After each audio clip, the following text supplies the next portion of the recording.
all getting absolute muscle there. At turn 1, that was an absolute disaster. Oh, he's spun! Oh no! That's massive for Adam! All over the rear bumper of spin, mate. These guys are hitting each other like nothing we've ever seen before.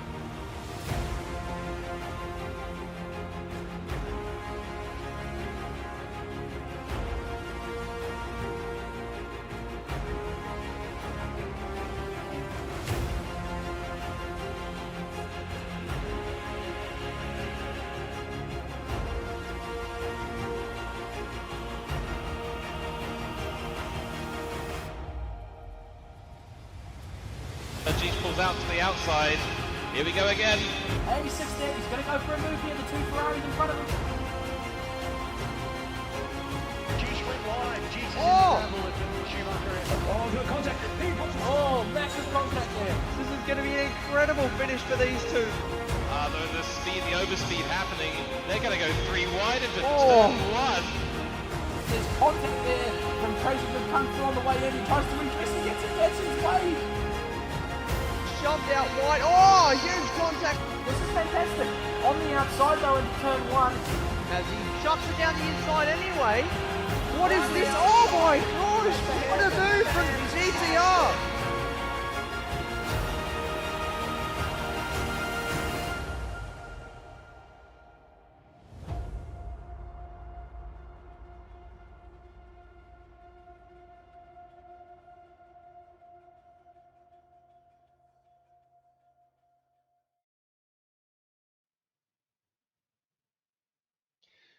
Welcome back, ladies and gentlemen. Sector 1 returns tonight, and we're here at Willow Springs once again for the Community Series, Round 3 of the Community Series tonight. And right before that, we have the Microsector, which we're just going to talk about how things are shaping up in the 4 main games, Sector 1. What should I say? The Sector 1 main game divisions. And also we have something a little bit extra from the last few weeks that we've done this. We have some telemetry data from Mr. Muffin's car that we will be analysing, which, I mean, that sounds like a bit of fun, doesn't it, guys? So my name is Lenocis, and joining me in the commentary box tonight is Captain Muffin. Are you there, Mr. Muffin? I certainly am, Lenocis, mate. It is Muffin time. How are we, guys? Welcome all to the stream. Hope you're all doing well. I'm not sure about you, Lenocis, but I am excited for this night here. Love the Community Series and the Microsector. It's always a fun Thursday night. Yeah, absolutely. I think we should just jump straight into things here with how the points tables are shaping up. So I think last week we went top to bottom. What do you want to do this week, Muffin? Do we want to go bottom to top? Well, yeah, might as well keep it consistent. You know, keep going one and the other. So whatever we did last week, or last round, I should say, we do the opposite. I think we might actually have to start with Division 1 because I think there's something going on with Division 4. It's not letting me see Division 4. So we'll just talk through Division 4 and I'll get Division 1 fixed up while we're at it. So things are shaping up at the moment in Division 1 like this. Geesh leads the way on 123 points. GTR is in second place for Hooncorp Esports on 102 points. Morgan Davey moves himself up the order into P3 after a good showing last round. Same as Diswood in P4 for Brocchio 5 Sim Racing. Those two both taking one of the race wins in the sprint. Atom finds himself in P6 behind Muffin, yourself in P5 there for CP Motorsports. Lewis in P7, Scar in P8 for Lightning, Ricky Bobby in 9th for Obsession, 10th is Wakey, 11th is Blind Man, 12th is Corey Hack, and rounding out the... Oh wait, what am I saying? There's 2 more left. Hellraiser in 13th, and the new driver to the pack is Neff in P14. So what are your thoughts on that order straight out of the gates there, Muffin? Well, there's definitely a few drivers I feel, after last round at least, should be further up the order. Like Hellraiser put on a great performance last time out, getting, I think it was like 2 top 5s Willow Springs here in the sprint rounds. I think also got to bear in mind that I think he has missed out on 2 rounds. So when drop rounds come into effect, his score will not change. Everyone else in front of him will lose points. Jeesh, again, even when the car is not suited to the track and the combination at hand, he still manages to perform. He's done a great job. And also, good to see Morgan and Diswood in the Subarus getting some great results. I know it's been a challenge for them these first few rounds of the season, but it's good to see them be up there and be fighting at the front where they belong. Yeah, absolutely. It's definitely an interesting to see how things have shaped up. As you said, Morgan and Diswood, they haven't really had the best start to the season, especially for the teams that they're in by those standards. It's not really where you want to find yourself this early in the season, but after a good showing at Willow Springs from the two of them, they've moved their way quite high up the order, which considering their results in the first 3 rounds is quite good actually for the team. 100%. I think as I was looking at the points table there, I've just clicked onto the fact that went into Willow Springs in 5th, and end of the round jumped the 2 people in front of me, but 2 people behind me jumped me, so I remained in 5th. So Oh, consistency. yeah, Consistency yeah, is key. absolutely. So, So I think we should jump across to Division 2 then, as that is the next run of the mill, as they've only completed 3 rounds rather than the 4. So Stickers leads the way on 96 points over Lunacy for Blacklight in P2. Old Wakey completes the top 3, DP Mario in 4th for Black Rose, Eva Levo 5th spot for Doghouse, Race Fan for CP in 6th, Cruisin in 7th for Blacklight, Pat Star in 8th for Doghouse, 9th is Division 3 reigning champion Dadson, 10th is Lenocis, myself, 11th is Crazy Good Kung Fu, 12th Karen, 13th is Salazar Black, and 14th is Esmond. So unfortunately, the last 2 drivers in there have they've competed their last races this season and have been replaced by I think it's a guy called PLE Black Friday, and the other spot is yet to be filled. So we're working with the teams to try and fill those spots appropriately. So looking forward yeah. to see the new guys how they race this Sunday. It's definitely a goblet of fire that these guys are being christened into, of course, here at Willow Springs. Yes, this is not exactly an easy track to start your season with, or your championship for that matter. This is just absolute cutthroat, takes no prisoners. If you look at the scene, you're going in it. There's no doubt about it. And once you're there, you're not getting back out.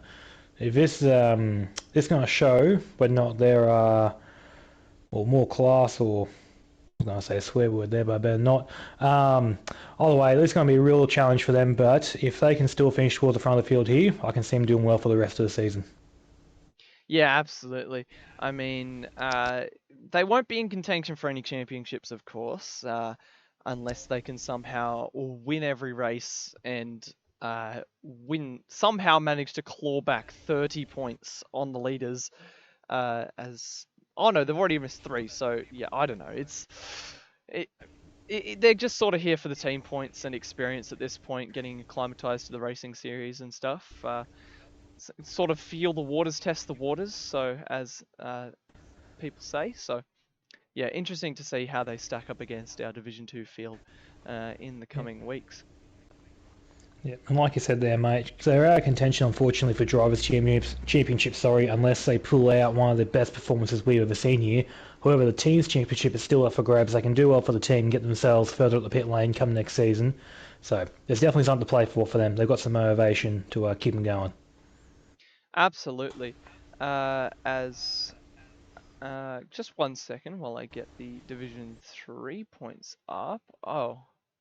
It looks like I am missing the Division 3 points. So we'll go to Division 4 real quick while we can.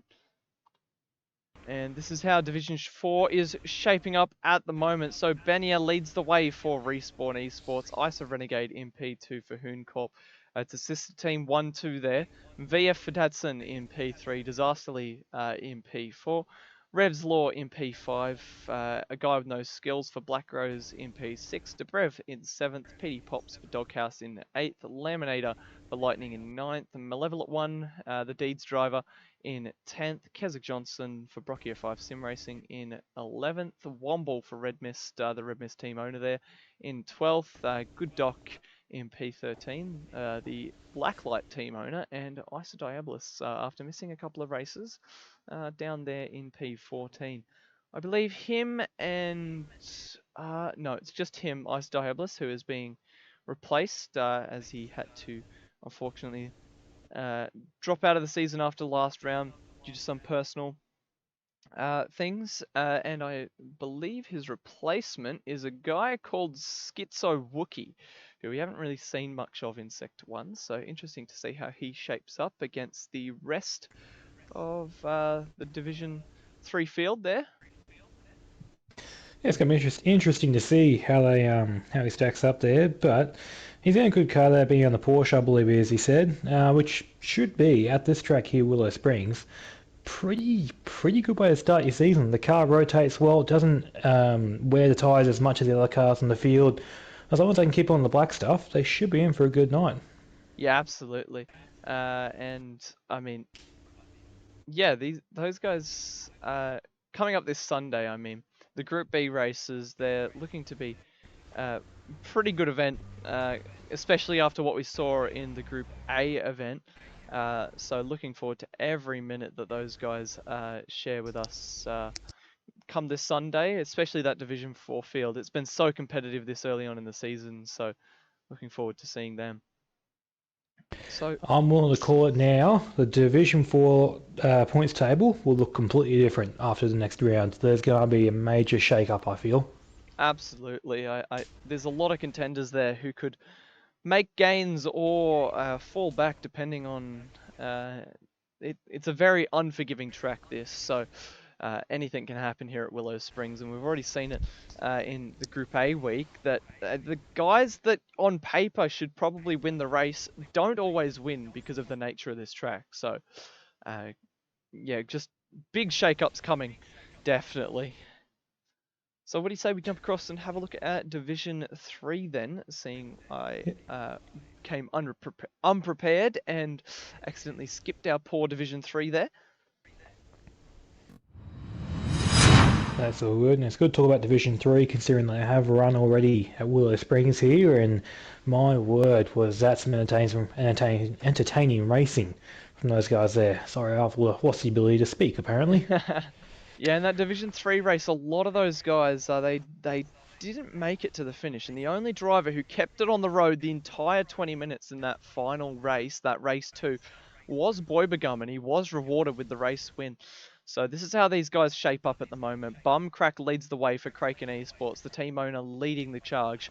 Freelix for Respawn Esports drops down to P2 after his control for the first 3 rounds. Boybagum sits in P3 for CP Motorsports. Carbon Boy in P4 for Obsession. Shizer for Brocchio 5 Sim Racing in P5. Daz in P6 for Deeds. Gur, the resident Dadson driver, in P7.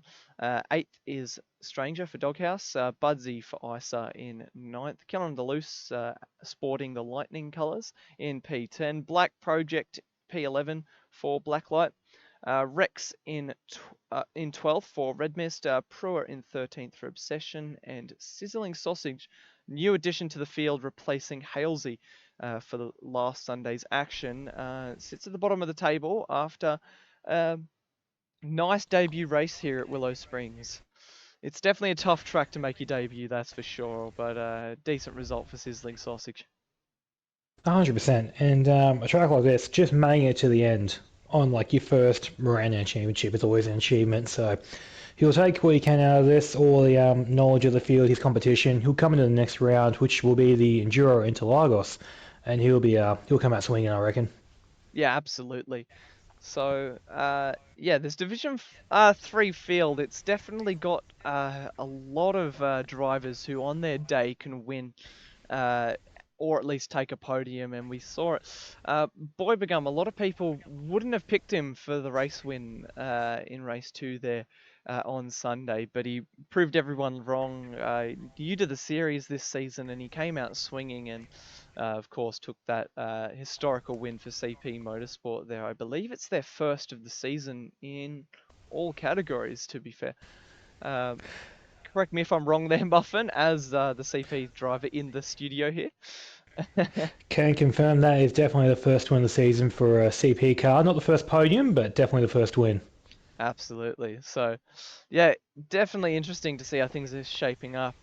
Daz down there in P6, he was the race 1 winner. Of course, race 1 only offering half as many, well, less than half as many points than race 2, as it's just the sort of qualifier of sorts, I guess you could say, but there have been a couple of points added to that. So picked up the full 10 there, Daz, who at the time had the first race win for Deeds of the season, actually, at Willow Springs, and then it was later in the ninth, Morgan actually won, took P1 in race 2, so 2 wins for the Deeds boys last Sunday, so lots to celebrate over in the Deeds garage, that's for sure. Definitely. I think they're still missing their fuel man from that Div 1 race, but they're definitely celebrating currently. The champagne is flying off the balconies at Willow Springs, but yeah, the fuel man was not invited to attend. Yeah, I think for Karen down on the pit wall, he would rather not want to watch that race 1 replay again in Division 1, that's for sure. Oh wow, what a race. If you haven't already, go back and watch our Group A stream, as that was some terrific action, particularly in that Division 1 affair. That was, wow. I mean, so much action up and down the grid in both of the packs. I mean, so much to even keep up with. It was that crazy. So, yeah.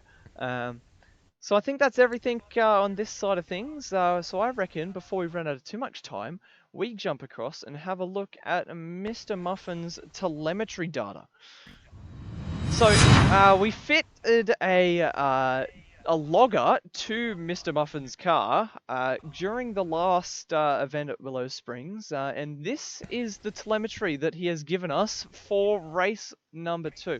So at the moment we're looking at his quickest lap, as opposed to his second quickest lap, which is by this, it says it's a 10.46 to a 10.73. However, this, the way the software works, it's always going to be out by a couple of hundredths, as opposed to the actual lap time, which, if my memory serves me correctly, the actual official lap time that you set in the race was a 1 minute 10.550. I believe it was around that mark, yes. Somewhere around that. So the number itself isn't the important part of this. It's what this tells us. So now it's my job to make sense of the squiggly lines. So I'm going to try my best to explain how I've set this up. So this top tab here is the variance between the 2 lap times I've selected. So I've selected the 10.4 and the 10.7. And this tells you the higher it is, this squiggly line, the more time he has gained through the corner. So as opposed to those 2 lap times, it appears as though Muffin has just sort of kept pretty even up until that final sector where he gets a mega exit through Monroe and turn 9. So yeah. We'll also jump across and have a look at his throttle inputs, comparing those 2 laps. So as you can see, it was only about a 2/10 difference between those 2, but you can just see how much more confident he was on the throttle in order to maximize those exits, particularly through turns 2, the rabbit ear, and coming through Budweiser's balcony there. You can sort of see that he's maximized his exits, especially at turn 9 down there. As we have a look at the speed graph as well, you can just see how much more speed he carries on the straights here. So, good job, Muffin. That's all I'm going to say. Thank you for the compliment. It's good to know that my car and myself know how to go fast. It's good to hear. So if you can have a look at what I've got here. So you can see the sort of pace difference. Remember, the faster lap is on the bottom of your screen, that red dot, and the slower lap up the top. And I've got these grey and blue bars which tell us his inputs. So he's pretty much on the throttle at the same time as his slower lap time, but it must have been his line that he was carrying so much more speed. You can see by this point already, coming through Monroe, that he's already a couple of Ks, 2 or 3 kilometers quicker, as we see our comparison on the side, where we can compare the speed. And by the time you get around to the turn 9, you can see that pace differential is in the mid single digits. So he's gaining about 5 Ks through before slamming on the brakes to come through the final part of this lap. And you can see towards the run on the finish line that he's, there's like 2 or 3 Ks difference there by the time he hits the finish line. So that makes all the difference over this lap, I reckon. And just for good measure, we'll have a look at the braking inputs, which may be a little bit sensitive, but I think Chase can let us get away with this one, as they're the only team in the McLaren this season, CP. Well, if I don't get away with it, it's been a pleasure driving for CP. Thank you, Chase, for giving me the opportunity. Hopefully sharing this data isn't going to be too detrimental to my career at the team. Yeah, so as you can see, through most of the corners, the trail braking seems to be the way that you've been gaining your pace here, Muffin. It seems like just that trigger discipline on the throttle seems to be the way that that lap time had gained. Oh, on the brake, I should say, is what gained that most of the lap time throughout the duration. So as you can see through turn 1 coming through Castrol corner, he's trail braking for a good 20 to 30 meters longer than he did on the slower lap, despite braking at almost the same point. So probably trying to kill the speed there, get the car turned in, maximizing the mid-corner speed, the apex speed, and getting on the throttle.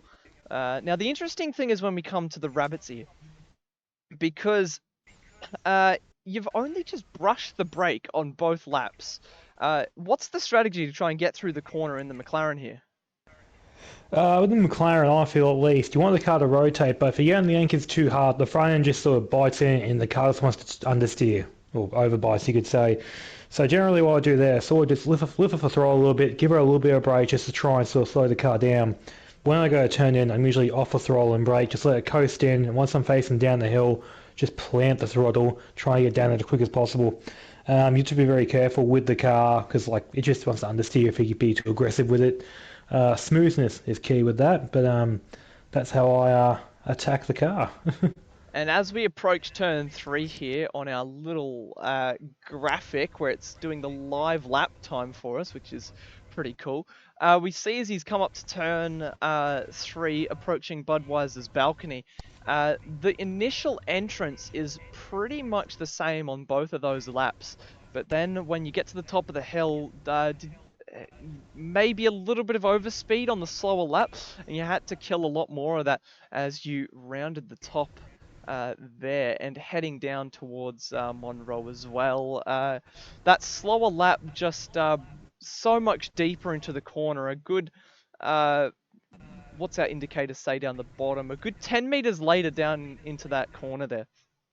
So that's what's made the difference and allowed you to get that stronger exit, which, as you can see, the two dots battling now, you can see that, it looks like, yeah, the white dot is pretty much ahead, but you see that slowly go behind as he approaches the sweeper, and then you'll see the amount of lap time that he saves through here. This is the most important corner on the track, I should say, and they're pretty similar braking wise as you approach turn 9 on these two occasions.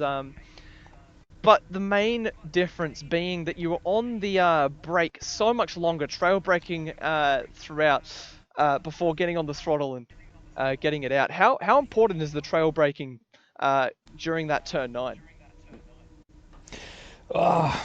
It's very important because at least I feel with the McLaren, the rear end does want to step out if you're too aggressive with it and you try and go deep. But then simultaneously, if you go really early, you're just burning speed. You're not going to get that time back. It's you more or less got to dance the pedals like you're a ballerina. You just got to use the brake and throttle, get the car to sort of turn in and rotate it, but you don't want to over rotate to the point where you end up finding yourself in the sand. It was definitely challenging to do during the race, and the fact that I actually managed to do one pass at that corner with the car trying to step out on me was a hell of an achievement, I should say. But really, it's about patience and sort of like smoothness. If you try and force the car into the corner, it's going to want to over rotate. But yeah, I learned that the hard way in practice a few times, I will admit. Yeah, pretty much, long story short of it, just sort of get your braking point nice and early, gently apply the brake, don't just slam it on, pretend like there's no ABS whatsoever and the car's going to lock up if you slam it, and just sort of gently rotate the car in, give a little bit of throttle when it starts to go the right way, and then when you find yourself facing towards the apex, gun it. Yeah, absolutely. So as we put this the brake and throttle side by side, you can actually see how much earlier Muffin's able to slam on that throttle and open up the jets and make the exit of the corner. Compared to his slower lap here, you can see that the trail braking, he's using no more than about 40% braking pressure here, really modulating those brakes to try and get the car turned in the appropriate way. And then that directly transfers to lap time when he gets to the exit of the corner, able to just slam that, maximize the exit of the corner, and that correlates directly into lap time. As we show how much of a boost he got on the exit of the corner, being able to just slam that throttle open. We can see the two dots, that gap opening up to about 2/10, and just watches that red dot flies away from the white dot on the run down to the finish line. So yeah, it's just crazy how the minute differences throughout a lap can affect the overall lap time in such a way, and it just echoes that with this variance once again. You see, ever since Monroe at the top of the track, maximizing those exits and modulating your braking perfectly, Muffin was able to just reel away and almost set the quickest time of the race, which I think it was very close, only a couple of hundredths away from Geesh, who eventually got that fastest lap in the end there. So yeah, thanks for gathering the data for us, Muffin. It was nice to look through and have a look at that. But it's getting very close to 8 o'clock, so I think it is time that we start talking about the Sector 1 Community Series now. So, how are things looking over in the lobby, Muffin? Well, it's looking very hot, very dry, and very sandy, as you might expect here in the western part of the United States here at Willow Springs. We've got a few great drivers on track, a few returning ones, and a few new ones to the community series. Overall, though, I reckon it's going to be a good race. No matter who starts on pole, I can guarantee you it's not going to finish that way. Yeah, absolutely. The community series are always, it's always some tough, hard racing that these guys put on, but these guys just need to be a little bit cautious tonight, as Willow Springs has a tendency to wreak havoc on your performance. So these shorter form races that the community series is known for should play into that nicely. It's the exact format we use for the sprint rounds here that we had earlier in the week. So expect lots of action like we did in the main series for our Group A week. And yeah, I reckon it's going to be a cracking night of racing. What do you think, Muffin? Oh mate, I've never been more excited for a community series. I think a track like this, such a demanding track, is just it's great to watch people race on, but it's really petrifying to be racing on yourself, I feel. Yeah, absolutely. It's a very tough track to get right, and it becomes a situation of how big are your balls, especially in qualifying, to try and push the car on the limit, extract everything you can, being millimeter perfect with the steering, braking, and accelerator. It's just takes a lot of effort to get this one absolutely perfect. And by your lap times Oh,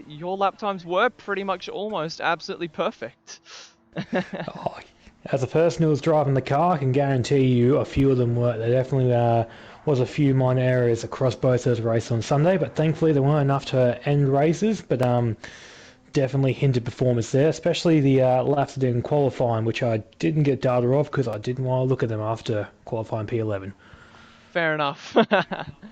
So, what do you say? The clock has just struck 8 o'clock. What do you say we jump into this one, Mr. Muffin? I think it's a great idea, mate. I'm looking at the big red button here. It's got the stars and stripes paint on it, as well as a revolver, I think. I'm not sure if it's a Western thing or not.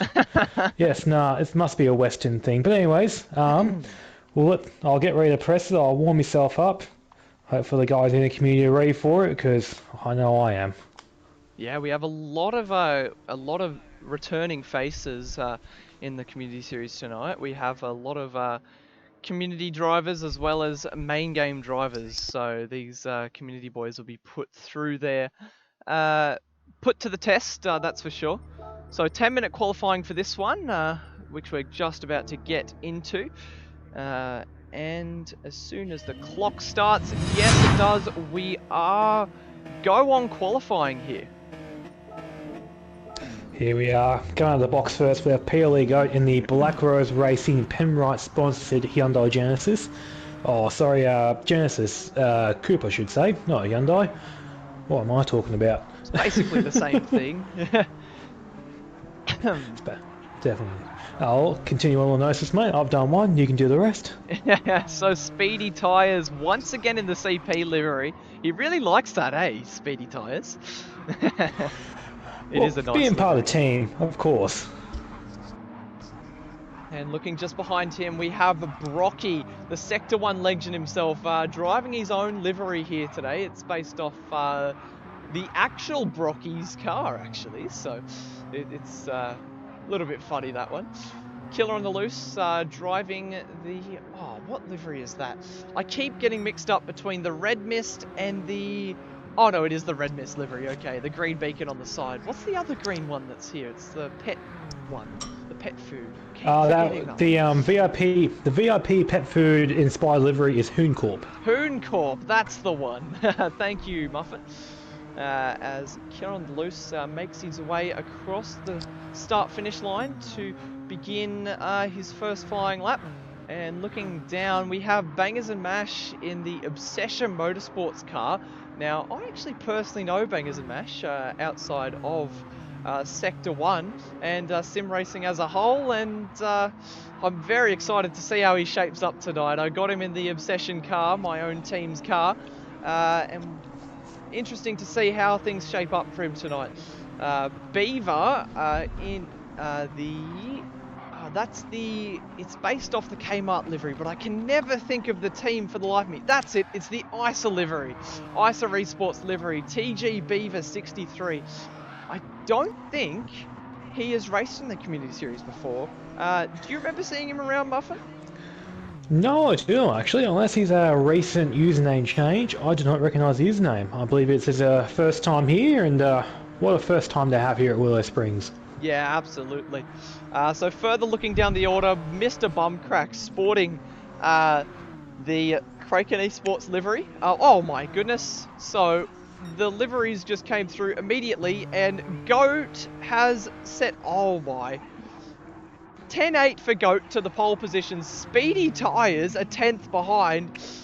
We see Scooter, a returning name to the Sector 1 paddock. Didn't even get down to him, but P3 straight off the pat. Woody in P4 after just coming off a hot win at here actually in Division 1. So only P4 for Woody. I believe he qualified in the main game. I think it was P4 actually, or P3. And I believe it was around that market, yep. Yeah, and he worked his way up to take race 1 win. So, yeah, Woody down in P4 after the first laps. Beaver just behind. This qualifying is very, very close so far. Look at these times. Blind Man, another top tier driver here at Sector 1, driving the Bacchus livery, Dadson Bacchus livery. Based off the, it's Mark Winterbottom's DeWalt car, I believe, number 18. Would I be correct It in saying certainly that, is. Mr. Muffin? Yes. And just behind him, we have another new name on the block. It's Tim Durags? Is that how you say it? I think so. But he's in the Lightning Motorsports car there. I think he's having a bit of a tough time keeping it on track, as this track does bite very hard, which he's finding out at the moment. Killer on the loose. Yeah, we've already gone over him in the Red Mister car, returning to his old team. Bangers and Mash in P11, and the Slickety Cricket in the Deeds livery. Now, Yes. he's off to a bit of a slow start here, currently in P12. Well, I think after this weekend just gone, I hate to keep making jokes about it, but I think he might be just conserving fuel because he hate to run out in qualifying. Yeah, the lower fuel and tyre rates that we use for Sector 1 Community Series, the fuel should last to the end, so he is praying no fuel issues for the Deeds entry tonight. Well, I'm going to cross my fingers, my toes and every other part of my body because I'd hate to see an OD's car run out of fuel. As a person who's experienced it personally, it's not a good feeling. Yeah, so looking at the order at the moment, Speedy improved his lap time. He's only 7/10 behind Goaty up front at the moment. Brocky and Speedy both into the pits.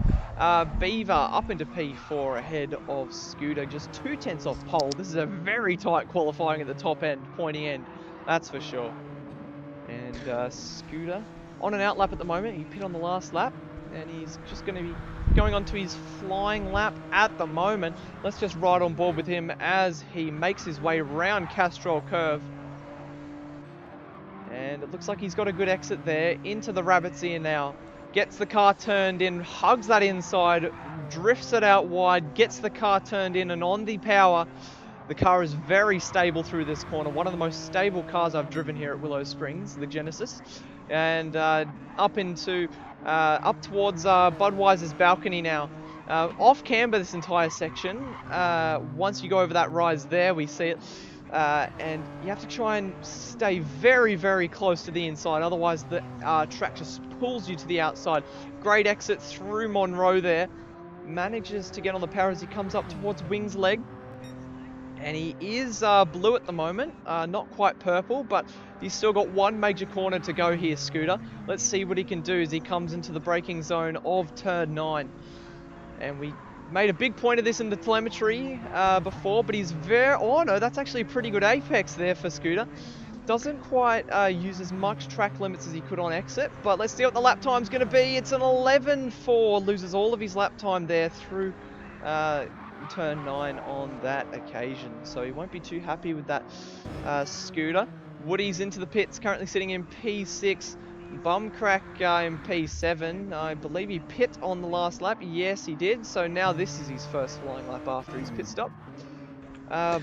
Tim Drags currently sitting in P9. He was able to do an 11.8 so far as he heads up towards Rabbit Ear now.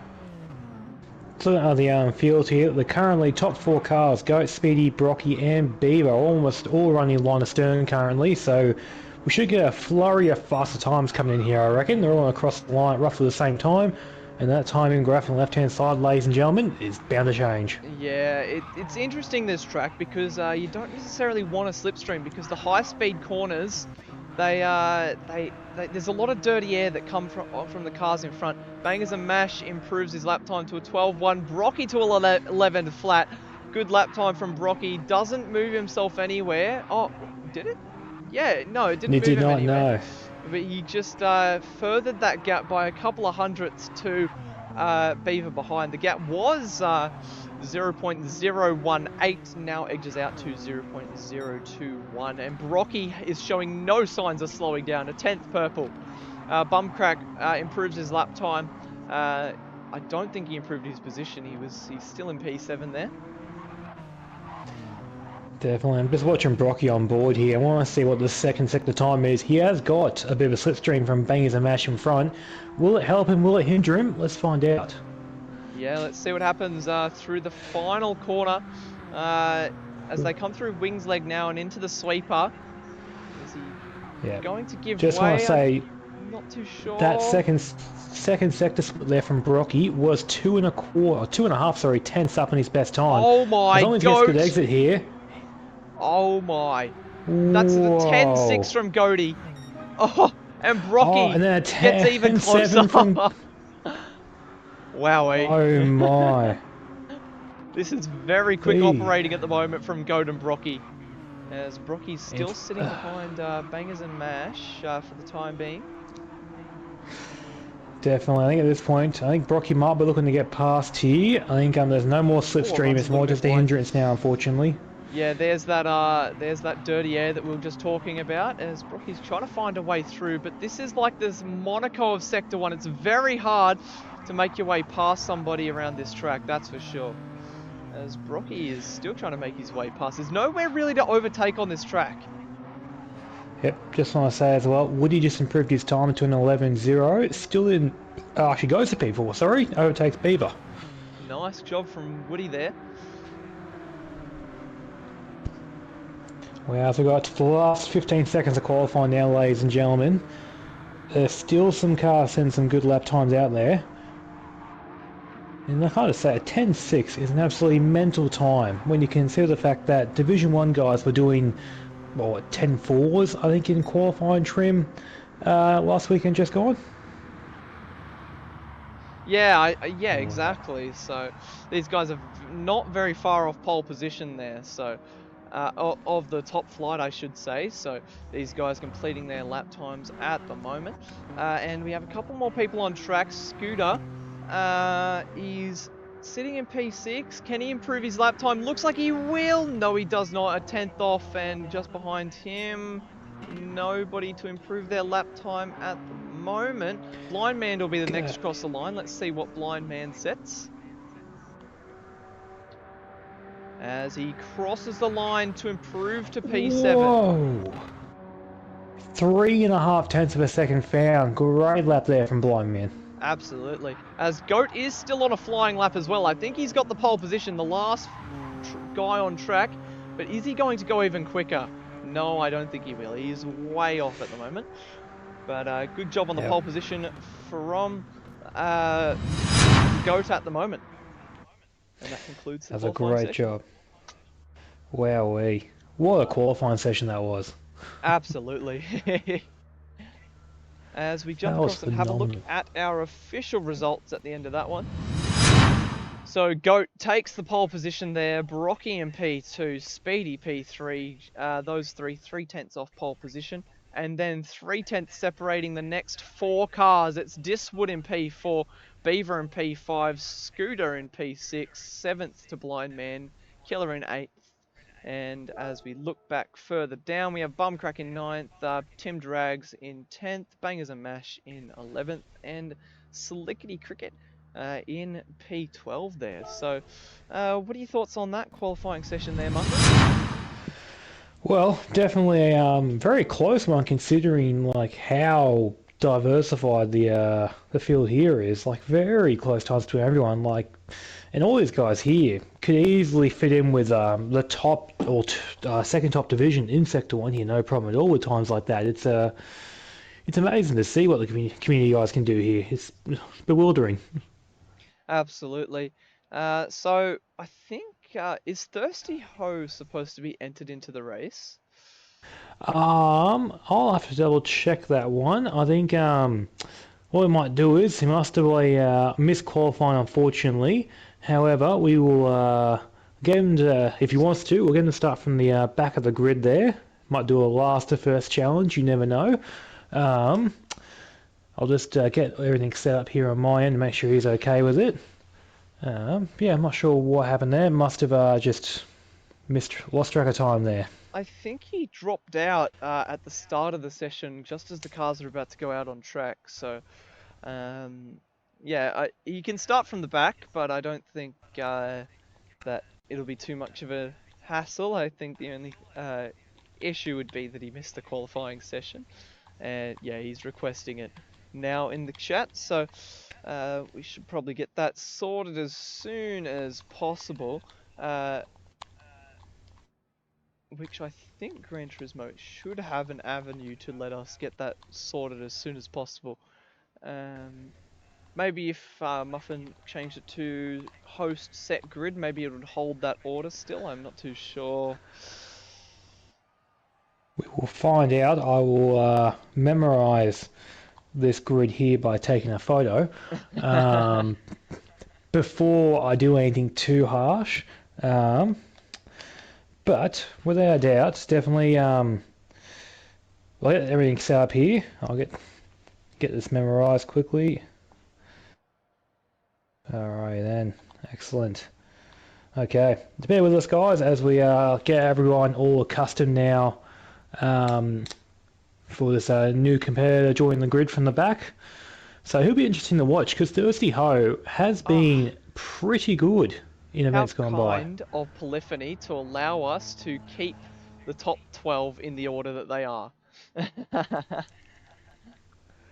That is just very, very sensational. Nice. Excellent. So, Alright, should we'll just be let able to Thirsty Ho get pop to his him in at the car. end. That is the plan, definitely. I will... Once Alright. Thirsty gets in the car, there we are. I believe he's may have snagged a different livery there, but I'll have to confirm that.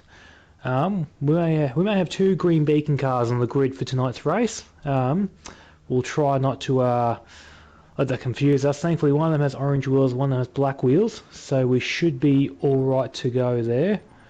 I'll have to change these things as well, so we don't do a qualifying session. Hopefully, this saves the grid. So It should, I think, off memory.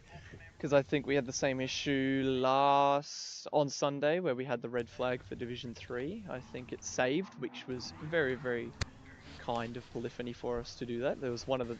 Oh, wait. Maybe not. Let's see. We'll find out. By the looks of things, it looks like it's all good. Potentially, so everyone just needs to ready up real quick. And then Yep, we definitely. should be good I'll to have a go. look So, and see. I think it's the order, so we should be good to go. Yep, I like what I see so far. I believe, I'm just trying to make sure here. I'll confirm with me photo I've taken here. Yeah, so go on pole as per usual. Okay, then everything looks to be. I cannot see any issues here. I think we might be all good to go. Alright, so big red button due to be pressed any second now. Definitely. Okay, big red button has been pushed. Yes. We're about to go racing in the Sector 1 Community Series round 3 here at Willow Springs. Very excited. Okay.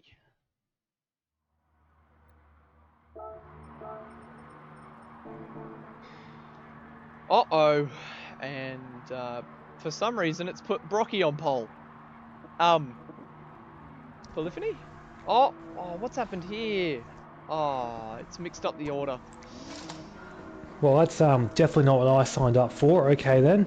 Well, I may just have to red flag this one to get the grid set up the way it was. I'm not sure what's happened there whatsoever. Sorry for the confusion there. Polyphony, if you could very kindly fix your game, please, that'd be lovely. Yeah, so I think it's going to be a red flag for that one, unfortunately, which isn't ideal, but yeah. Oh, and there's the carnage, so we're just going to turn away from these guys before things get too out of hand. Okay. Yes, no, I think all the teams here at Sector 1 would very much like their cars to come back to them in one piece. They have got to reuse them in 4 weeks' time and to Lagos, and would not be ideal to have them covered in sand. Yeah, I don't know whether these guys realize that a red flag, what a red flag means. We'll find out. I might need to tell them to exit the lobby. Yeah. Yeah. Please exit out. they're probably wondering. Beaver's like, oh, I'm in the lead of the race. So I have been informed in chat that Beaver, so TG Beaver 63 is the greasy beaver from last week. Okay, right then. That's well, there you go. Oh, Sorry the for not banter. recognising you, mate. Goaty just pinged Brocky and he goes, cracking lap for pole position, mate. As we're just waiting for Definitely. one person to exit out. Yep, it's definitely your friend, Bangs and Mash. What's he doing? Yep, there we go. Okay. It I think he was trying to find the just button. it must be a Dapto thing. He's not from Dapto. Okay. Oh, Thank you very much. okay then. Bangers and Mash is My not apologies. from Dapto. He's actually Okay, closer then. to you than me, to be honest. A lot closer.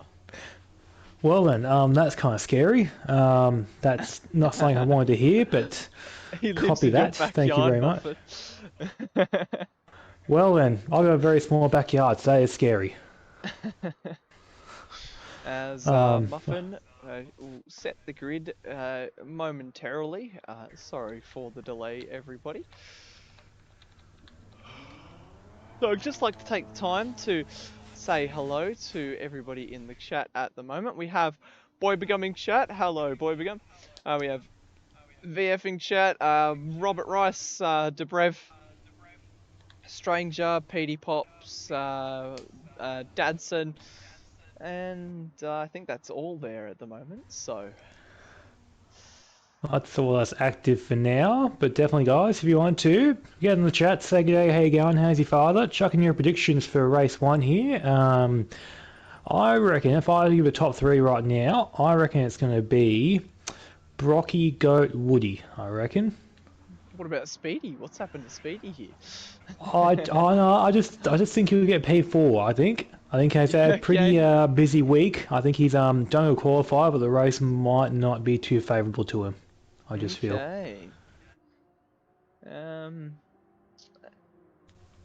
As we see Blind Man in chat as well. So put your race predictions down in the chat below, guys, and we'll tell you whether you're wrong or not in 20 minutes time. No, we definitely will. We will find out here momentarily before you will, being in the actual lobby rather than on the stream. But however, we'll try to spoil it for you. Yeah, so funny enough, Dadson's actually got a current driver and an ex-driver in the lobby tonight.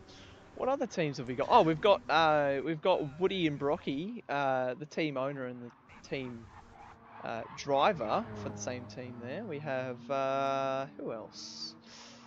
I don't think we've got anyone else really who are from this. Oh well, we've got Killer and Thirsty who are both running the Red Mist car. Definitely, I think we've also got, if you look on the grid there, we've got PLE Goat, who's a former driver here, absolutely quick young fella back on the field. Like you said, Speedy Tyres, once again another former driver who's done the community series for a few rounds already here as well. We've got Mr. Bumcrack, the leader of Kraken Esports, fantastic team on the grid here. Racing with us tonight. It's always good to have him. Okay, so Penny Pops is asking the important questions. Are the Dapto dogs racing tonight? Now they should be. I'll be back real quick, guys. Just let me go have a look because I can see from my window whether they're on or not. So I'll just go check if they're on to give Penny Pops a reply. Let me go have a look. Okay, yeah. When you come back, mate, we will get that big red button to press as one of the guys has left the room.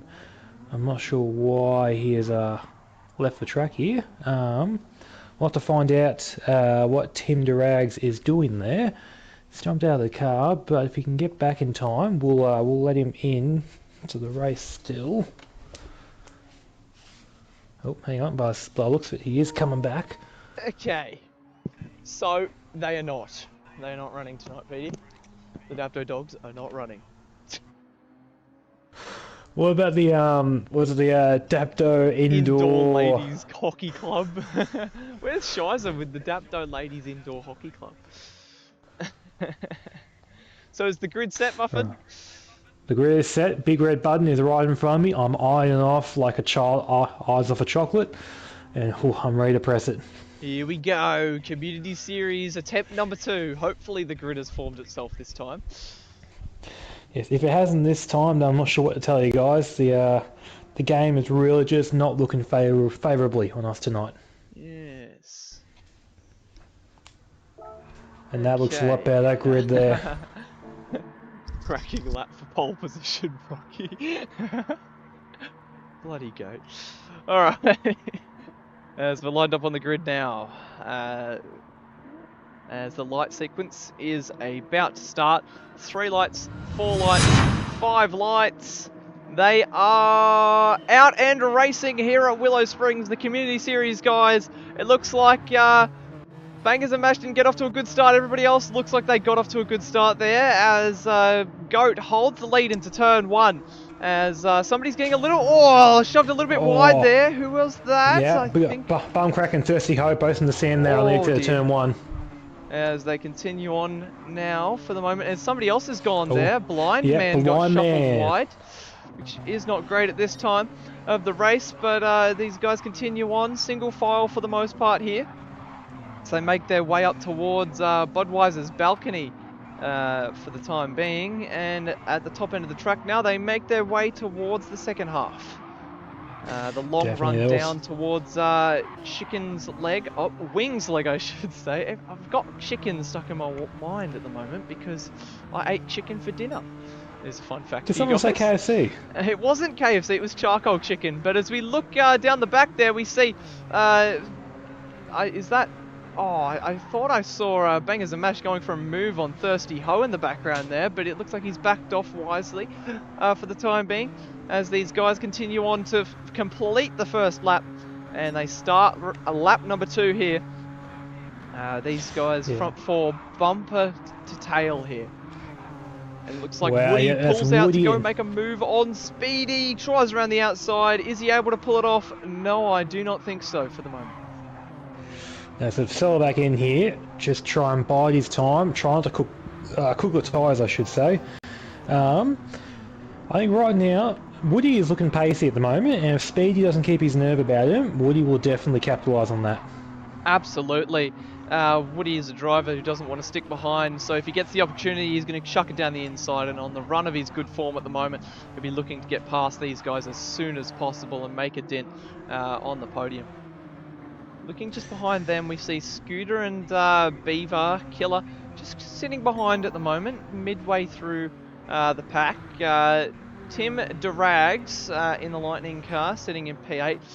Slickety Cricket under a lot of pressure from Thirsty at the moment, and Bangers and Mash sitting just behind those two. Bumcrack right up under the rear wing of Bangers and Mash at the moment. Blind Man. We've got a couple of cars in the sand there. Timmy Drags and Bangers and Mash, I believe it was. No, sorry. Snickety Cricket both went very wide there as the last corner. Snickety Cricket getting the worst of it as Blind Man and Snickety Cricket battling in turn 1. As Blind Man, no, Slickety Cricket's gone wide and he's off in the Deeds car. I think there might have been a little bit of lag there, but I don't know. Oh, as Blind Man struggling to keep it on track as well at the moment. Oh dear.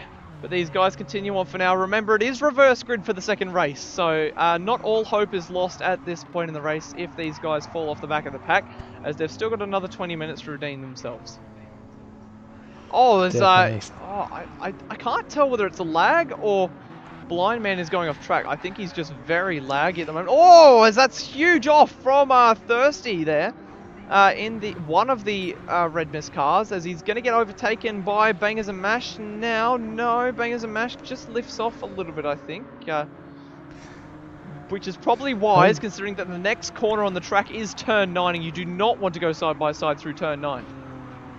No, it's a very deadly corner, that one, and especially if you're on the outside, it's very easy to find yourself in the sand and losing a buttload of time. Absolutely. So this front 7 here have absolutely gapped the guys behind. There's 5 seconds between P7 and 8 at the moment. So Killer, the one hanging off the back of Scooter and above, which I believe Scooter's actually lost the position to Beaver there. So Yeah, also looking at it as well, Speedy's lost a position to Diswood. oh, We may that's have happened passed that. very recently. Not sure how he missed that one. Yeah, it must have happened through Rabbit's Ear or somewhere around there, because I definitely checked as I came through turn 1, but these guys continue on down towards the sweeper. Woody up into the podium places. It's a double podium, I should say, for... oh, I thought Speedy was going to chuck it down the inside of Woody there, but he did not. I think Woody's thankful that he didn't. As somebody's going a little bit wide, that's Beaver in the background, but manages to hold on to it.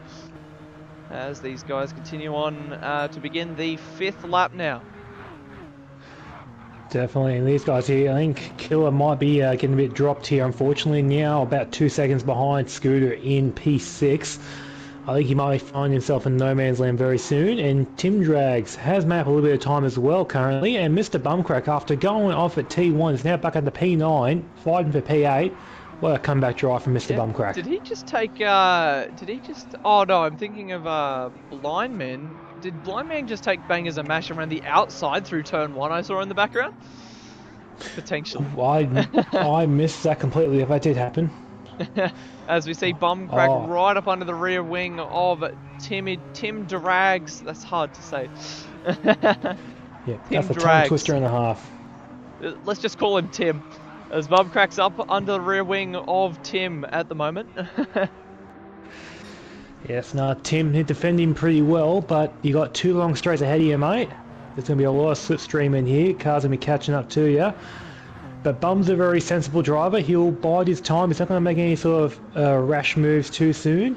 He's going to focus on a good exit here at the last corner to go for moving to T1 if he is close enough. But I think he might be just too far away. Absolutely. That gap, 4.5 tenths now, but that is closing rapidly. 4 tenths. No, but still not close enough. There was another kilometre on that straight, I reckon he would have got there. Yes, now just replace that straight with Comrade straight and we're golden. Yeah. No less than a kilometre and he would have got him. But Bumcrack not giving up yet as Tim Drags struggling for grip through the Rabbit's Ear at the moment as they head up towards Budweiser. Yeah, I'm just looking at some of the cars in the field here, and believe me, I think a lot of them are going to be struggling for grip. Oh, it's Bumcrack's gone! Oh, almost goes off track. As we'll try and catch that one on the Next Level Racing action replay. What happened there for Bumcrack? As he's now under a lot of pressure from Thirsty Ho. It looks like he just screwed up his turn-in point and then just ran wide, caught a bit of the dirt, and yeah. As these guys continue on. These guys have also got to start... Oh, huge contact and Bumcrack's gone! Oh dear. That was massive, and Thirsty Ho and Bumcrack are both gone there. As that promotes Bangers and Mash and Blind Man up into P9 and 10 respect. No! Blind Man's gone as well!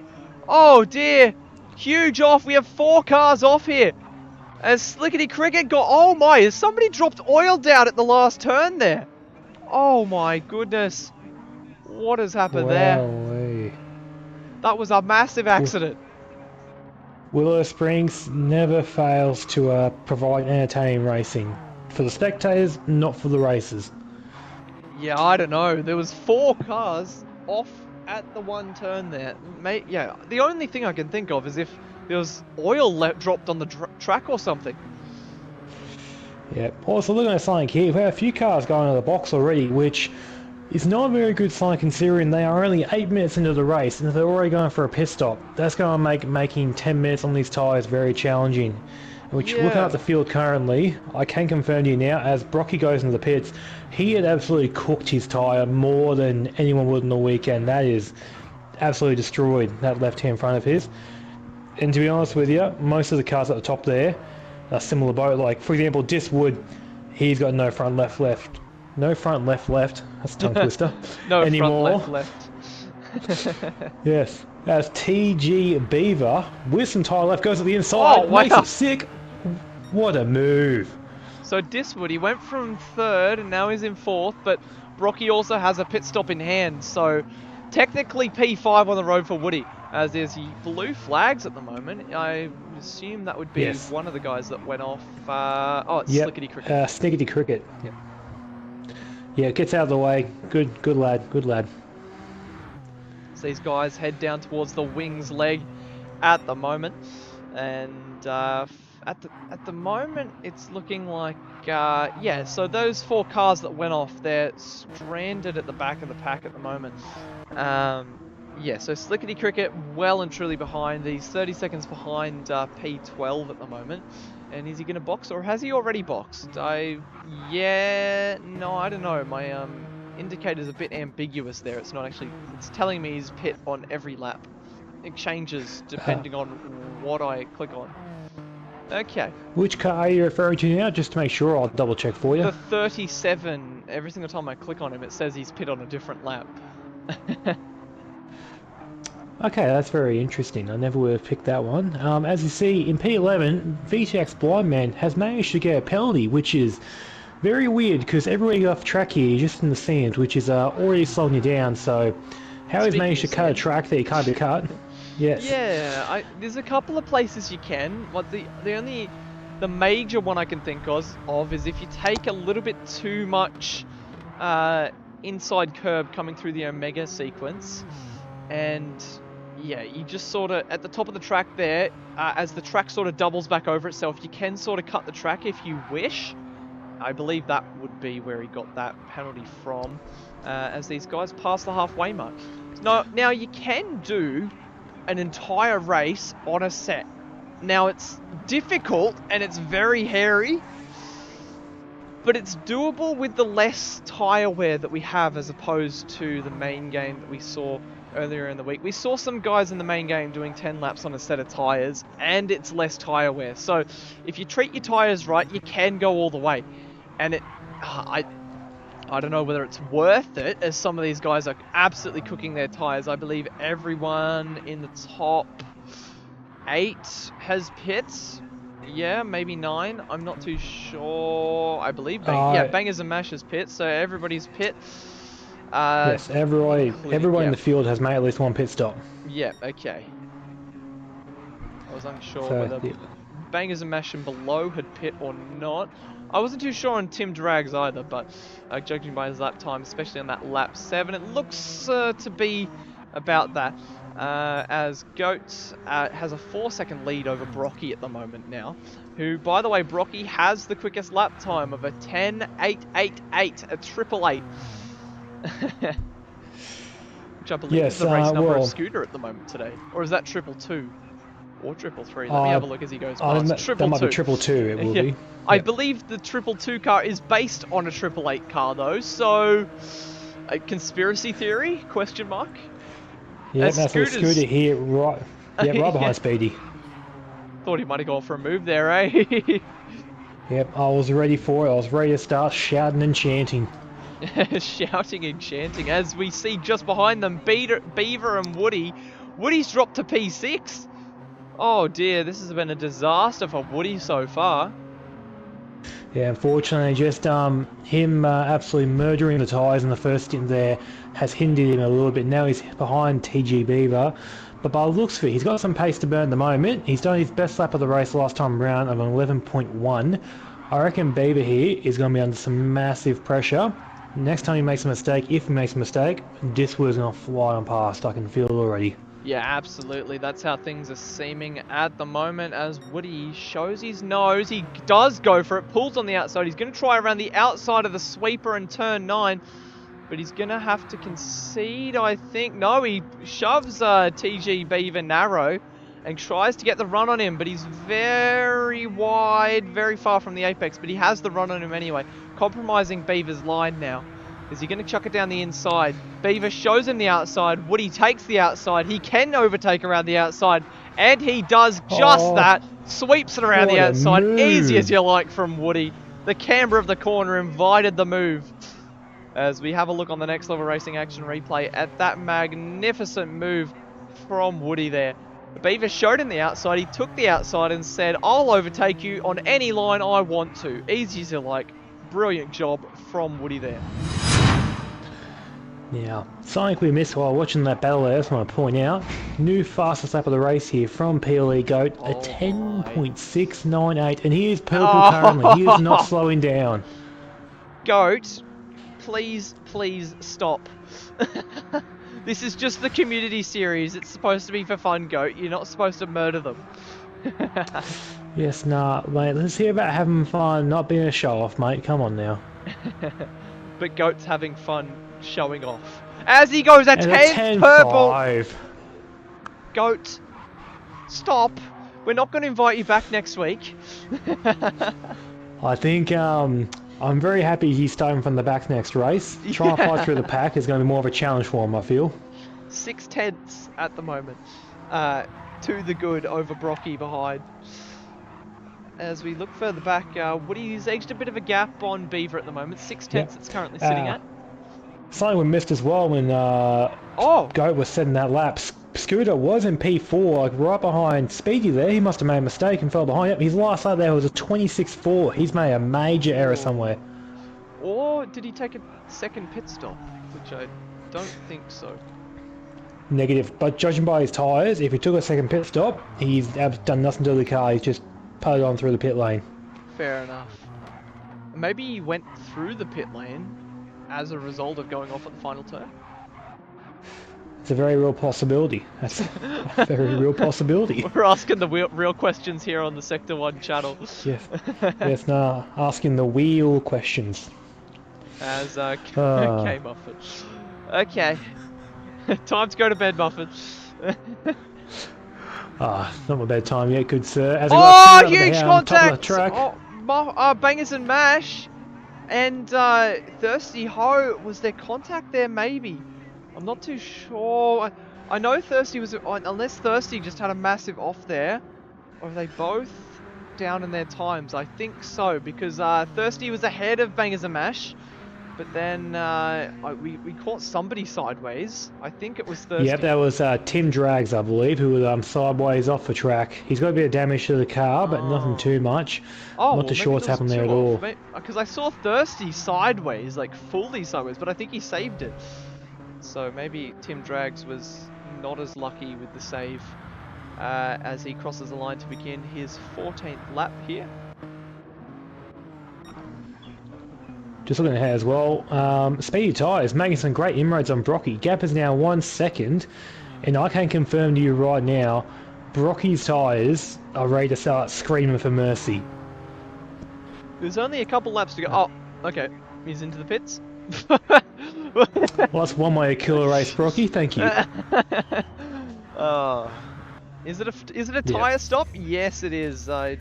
It's only a 17 lap race, so there's only 3 minutes remaining. So Brocky obviously doesn't believe he could make it to the end on that set of tyres. So he's made the extra stop. I feel he could be doing two things here. One, going for the fastest lap, which is a real possibility. Lower amount of fuel in the tank and fresh tyres does equal fast car, but simultaneously he's going to start further up the grid now for the next race, which is the reverse grid. So very much a strategy call to help him try and beat Goat in the next one, and as well as Speedy and Diswood in front of him now. Yeah, absolutely.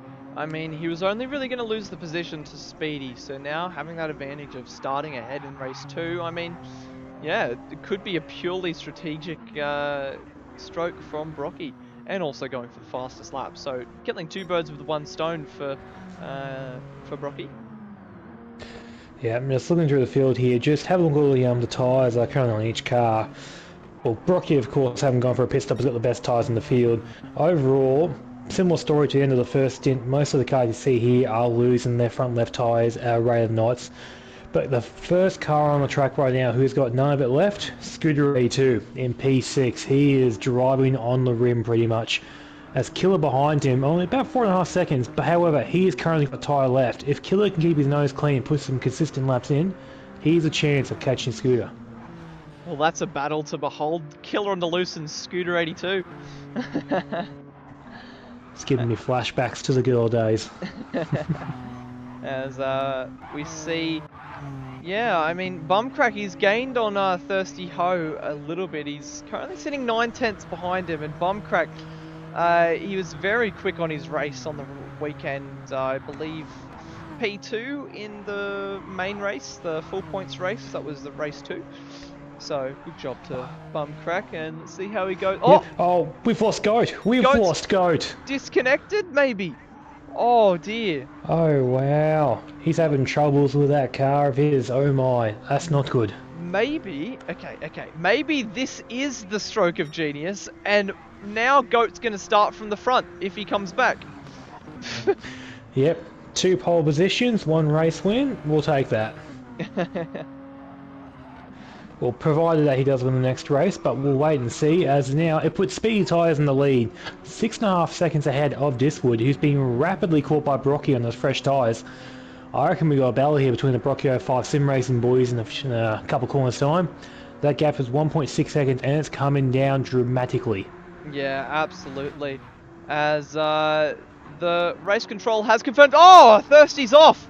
But as race control has confirmed that it will be the last lap of the race for these guys.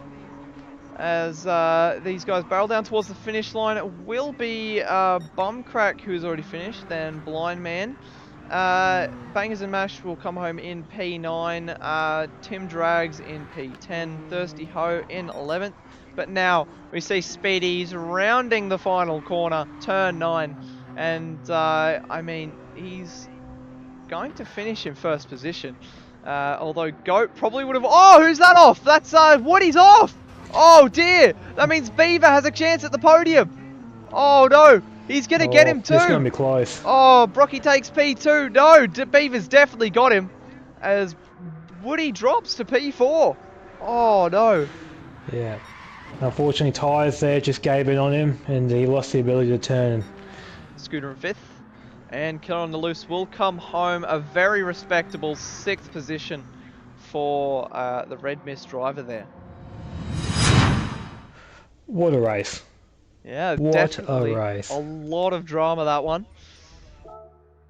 As we have a look at the race results for race number 1 here, it is, of course, Speedy Tyres who leads the way at the end of all that. Brocky in P2, Beaver takes the podium spot, Woody in P4, Scooter 82 in 5th, Killer on the Loose in 6th, Bumcrack 7th, Blind Man 8th, Bangers and Mash 9th, Tim Drags in 10th, Thirsty Ho 11th, Slickety Cricket in 12th, and Goat, who surely would have won the race before his disconnect, finished in P13. So, a little bit unfortunate for Ghost. So we'll try and get him on the line and see if he's going to be coming back. But we'll see what happens. Wait, has he rejoined the lobby or? From what I can tell, his pit garage is empty. However, we've got someone coming in. Here he comes. Yep, here he comes. He's back. Alright then, I'll get this grid set quickly. Remember, reverse grid now. The guys that finish at the front will now be at the back. I think, though, as Goat was very clearly going to win that race, I think we should start Goat from the back. What do you think, Muffin? I think that's a very good idea, mate. Put him at the front. It'll just be a repeat of the race gone. I feel we should give him a challenge. Let the guys who finish towards the back there get a chance at the front. Yeah, I couldn't agree with you more, mate. Yeah, so as Brocky... I don't know whether Brocky is just saying this to... saying this because he's talking to... Wait, hang on, let me have a look. Is he talking to him? Let's just have a quick peep over at the driver's chat. I am not sure. Yeah, okay. So Goat is in there. So I'm pretty sure Goat. Okay, he just quit to try and get pole position. Okay, yes, no, it's one of those special tactics. Yep, I know just what he's doing there. And he's Worth being a shot, punished mate, with ain't a gonna rear work of here. grid penalty for his antics. Yeah. Yes, no, we're harsh but fair here at Sector 1. We're all about the racing, Goat, and if you are winning by 10 seconds, nah, you're getting sent to the back of the pack, mate. Is Definitely everything set up? Have you done that very quickly, or are you still setting it? I'm still powering through. I wasn't Okay. sure. I thought I'd ask you if we're going to do a 5-minute intermission, if we're going to get stuck straight into it. I'm happy either way. No, I I reckon get you got it, Muffin.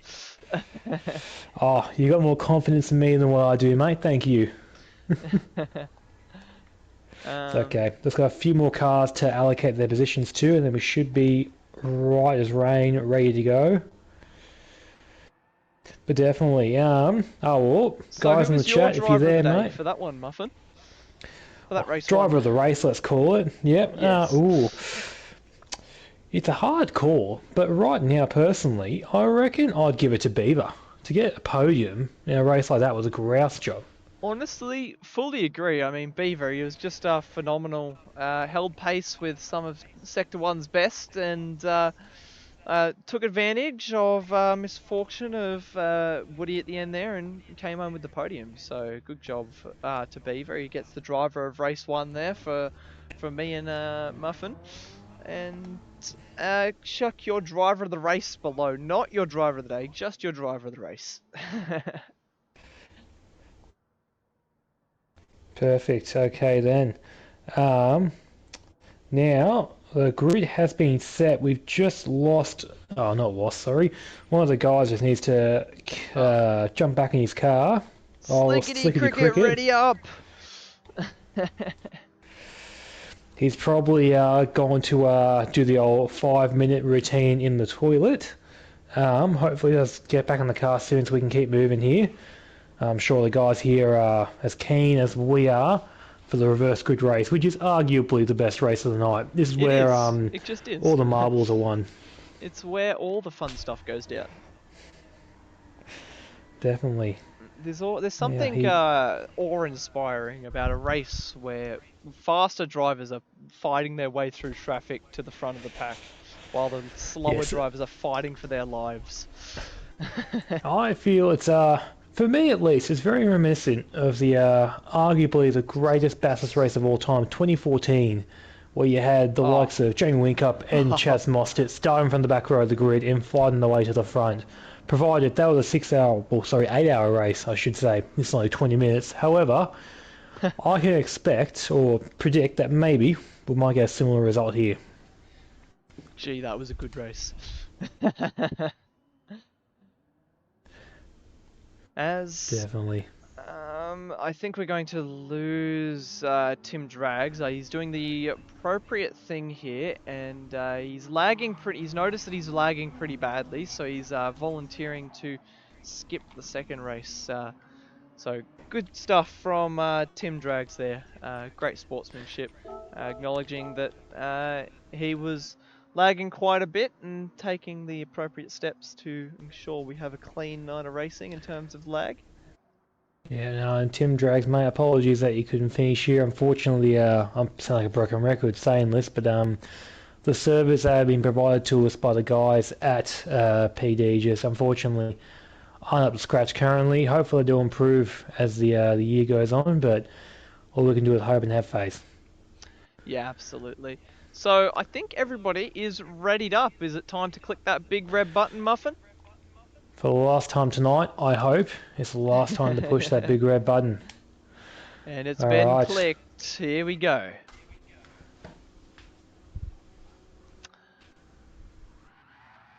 Oh, I'm so excited.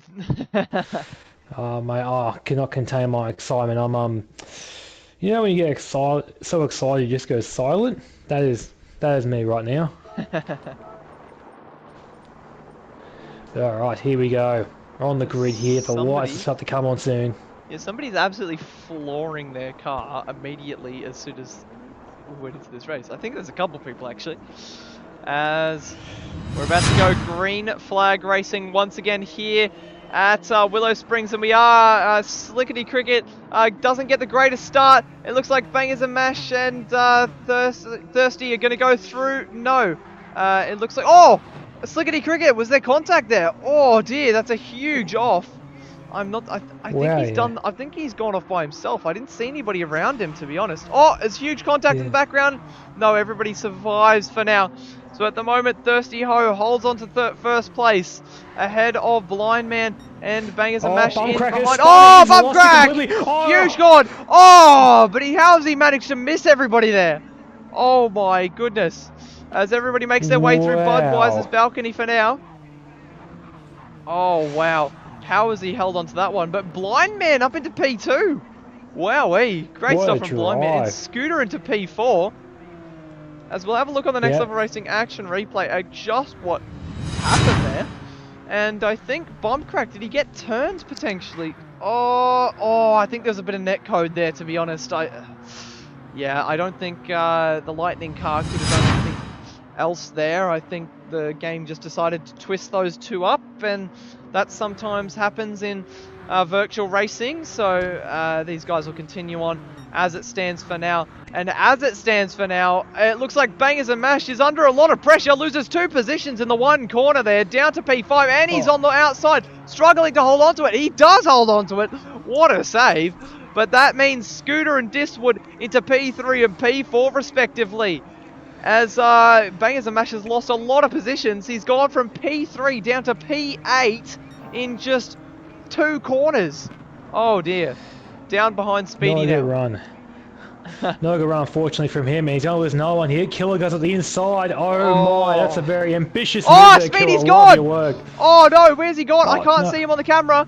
Oh, okay. Speedy has saved it. He's still going, but that was close. Oh my. As Bangers and Mash loses another position to TG Beaver. Oh my. He's struggling at the moment. As, but Speedy, I heard a lot of tyre squeals, and just ahead of him we have a big metal pack. There's huge contact on Brocky, but Brocky sticks it down the inside of Woody. Gets it done. He shoves him wide. Woody's gone. You can't really call it grass, Muffin, and that's an early pit stop for Woody. Yeah, look, true, he's in the dirt, my apologies. Well, Woody is now on the alternate strat here, pinned on the end of lap 2. Not something that you expect, but he can make it work from here. Absolutely. As we'll have a look at the Next Level Racing action replay at that once again. That battle that sent... there's a rear tap from Goat on Brocky, and then Brocky chucked it down the inside of Woody, and then Woody tried to hang it around the outside. And there was no saving that for Woody, unfortunately, once it went. And he found himself off in the dirt.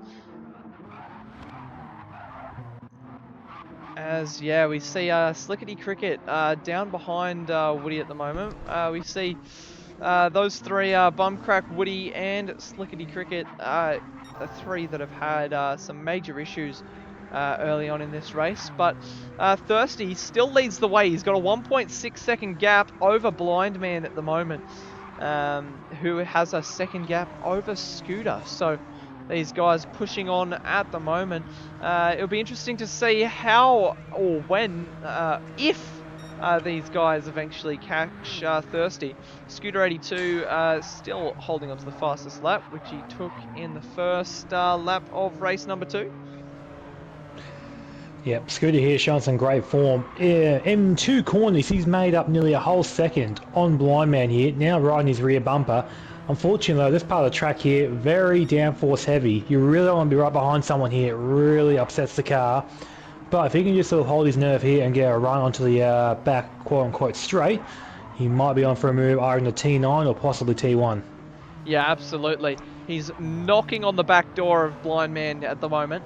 And if he gets a good run out of Monroe, which it looks like he does, he's going to be able to push through Wings Leg. Running a little bit wide. That'll lose him a couple of tenths. No, he manages to keep closing that gap.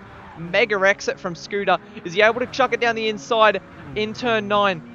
Blind Man, very defensive. Blocks off any opportunity. No, Blind Man's gone. Goes off. And takes the braking indicator with him. Oh, dear. So Scooter didn't even need to do anything as he's pressured Blind Man into a mistake. As we'll have a look on the Next Level Racing action replay at that one. And it just looked like, I don't know. It looked like he just got all sorts of wrong in the braking zone. And then, and he's just lost it in the end there. Goes off, takes out the braking marker with him. So, unfortunate for Blind man there drops all the way down to the bottom of the pack, but he does take an early pit stop with him as well. I don't know whether that was scheduled or not, but Thirsty continues on. He's got a 2-second gap to Scooter behind, as Goat sets the fastest lap of the race up in P4 at the moment. These front four pushing their way through at the moment. Thirsty carving his way, 2-second gap at the moment. I mean, you'd fancy his chances to hold it at the moment, wouldn't you? I think I do personally. Like, just looking at the cars there, tyre wear across all of them is pretty well even. What Thirsty is hoping for here is that the cars behind really start battling each other, and then that way he can just pull away and mind his own. But just looking at the gap, it is coming down, but thankfully it's not at a very fast rate. And I think Thirsty at this point, all he can do is put in some nice, cool, smooth laps, and if they catch up to him, just defend, and if they don't, well, that's good too. Yeah, absolutely.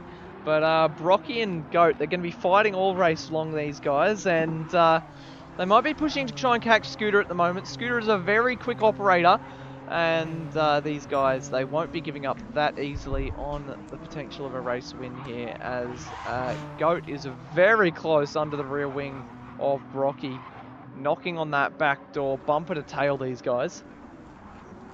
Oh, as Goat tries to, shows his nose, almost sticks it down the inside, but wisely backs off in the end there.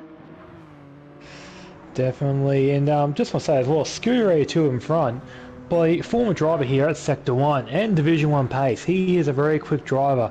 To see him at the front is no surprise to me. He is not someone we've seen in the main game for a fair while, but someone I've known for a long time to be very capable driver of taking on the best here.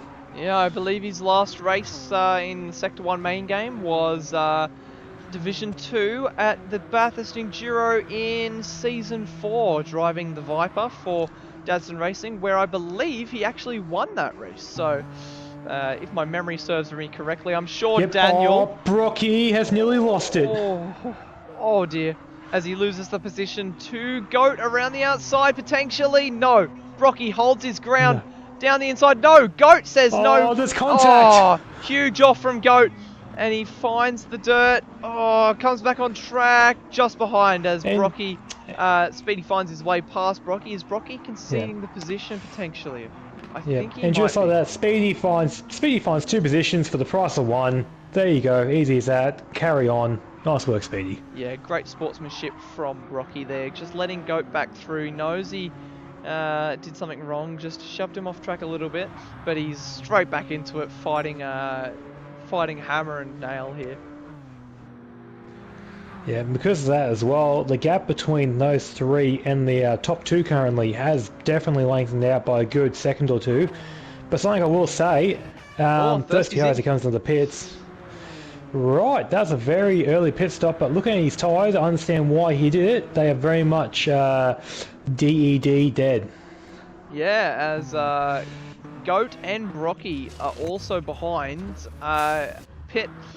So let's see how this plays out. Whether staying out that extra lap for Scooter, Speedy and Beaver is going to pay off in the long run. Yeah, very interesting call there, going for the undercut when the tyres already suffer as is, but if anyone can make it work, they can. Yeah, I mean, lower fuel loads and stuff, the tyre wear is going to be reduced, but by 10 laps worth, yeah, I mean, it's a tough ask, especially on a track like this where the left-hand side tyres wear at such an excessive rate due to the heat and nature of the circuit. Yes, I think I would imagine he would pit this lap or the next lap. Yeah, I can't see these top 2 going for another lap. Their tyres are just good as gone at this point. If they can make it last another lap and still put in a good time, then they certainly deserve to take my spot on the grid. And he does pull into the pits with a 2-second gap ahead of Speedy, who also pulls in. Thirsty will be... Oh, Thirsty's made his way past Beaver as well, because Beaver, of course, needs to pit. That makes a bit of sense. As Thirsty comes out of the pits, and... Oh, that's a decent gap, actually. 1.2 seconds. And almost... yeah, that's defendable. I mean, if Thirsty can keep this pace up that he kept in the first stint, he could be looking at a Sector 1 race win. Very much so, but something I do want to point out currently, fastest lap of the race, 10.96 from Diswood, who has, I believe, just done his pit stop. He is going to be coming through the field absolutely charging. So TG Beaver is his first target on track, only 2.1 seconds ahead. I can see that gap coming down to maybe a second in the next 2 laps. Absolutely. So Beaver, yeah, after his pit stop, he came out in P6, just sitting behind, a couple of seconds behind Brocky, a couple of seconds to Woody behind, but a very quick operator, Woody, at the moment. Currently has the fastest lap of the race, as you mentioned, Muffin. So yeah, if Beaver can defend against Woody, it'll be a very, very interesting battle to see between these two. That's for sure. Very much, and I just want to say as well that TG Beaver currently has the younger tyres, so really the ball is firmly in his court. All he's got to do is just hold out until Woody's tyres start to see the end of their life cycle, and then from there he should be able to just drive away without any real effort. But right now, since we started talking about the battle between Woody and Beaver, the gap has come down by 1 second, so it's going to get pretty hot here pretty soon. Absolutely. Now, when do you reckon those tyres on Woody's cars are going to start to expire, start to become a little bit red, start to lose their grip? I'd estimate currently after boxing on lap 7, I believe that was, I reckon it's going to be about lap 14, I feel, is when he's going to see the absolute end. So he's got to get his move done before then and pull a decent gap. Yeah, I mean, that's 4 laps time. Is Beaver able to hold on that long? That's the big question here. Question mark over Beaver at the moment. Yep, actually just behind him I've just seen as well, we got a 3-way battle for P8 between Bumcrack, Blind Man and Killer on the loose, all separated by about 2 seconds there I believe. Very close racing between these guys. Absolutely. I mean, all these guys are quick operators in their own right, and it'll be interesting to see how they move their way through the pack in the end here. Now, what I find funny at the moment is that we have a bunch of packs here, and it almost resembles as if we had divisions.